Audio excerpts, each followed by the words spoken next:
Hey everyone, Zinga Johnson here with the NCGOP. We are about to start our roundtable. Really excited. We're in Wilmington, North Carolina. We're talking to business owners. We're going to be talking to elected officials, candidates, and today we are on the east side of the state, and I can't wait to hear what they have to say.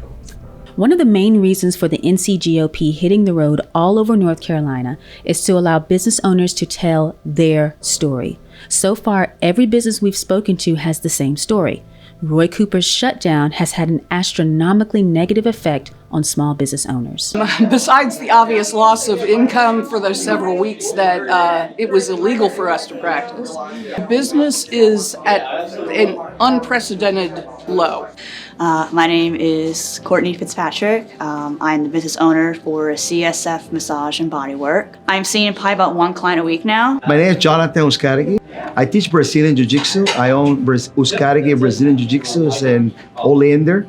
Well, I had a kid program close to 100 kids. That was a revenue close to $12,000 a month that I no longer have. My name is Laping Beck. I'm the publisher of Cape Fear Living magazine. We are a free publication. We're actually selling, now, but the majority of our revenue depends on advertisers. So, and our advertisers are mostly local small businesses. And since all those businesses got shut down, they cannot advertise. According to educational leaders on the ground, Roy Cooper's slow process of reopening schools is affecting more than just grades. It's affecting online attendance. Good afternoon. My name is Baker Mitchell, and I have 4 charter schools in southeastern North Carolina. We had about 2,000 students participating in classes through Zoom online. And our attendance was running 92% until something came out of Raleigh saying, "Oh, well, we're not going to take attendance, and we're not going to grade your activities," and that's when attendance dropped off in middle schools. Because education isn't a priority to Roy Cooper, we may feel the effects of his weak leadership for several years to come. Catherine Truitt explains further. Our economy and K-12 education are inextricably linked. We cannot separate the two, and to suggest that what teachers do is provide daycare is to diminish the profession of teaching and also to diminish the importance of a K-12 education that leads to a credential of marketplace value. Already in North Carolina, only 65% of 8th graders headed into high school are proficient in math and reading.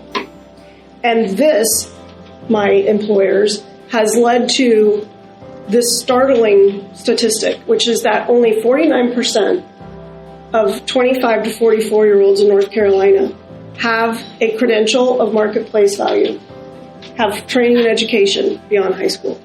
This is why you cannot, in a booming economy, find the people that you need to allow your economy to grow.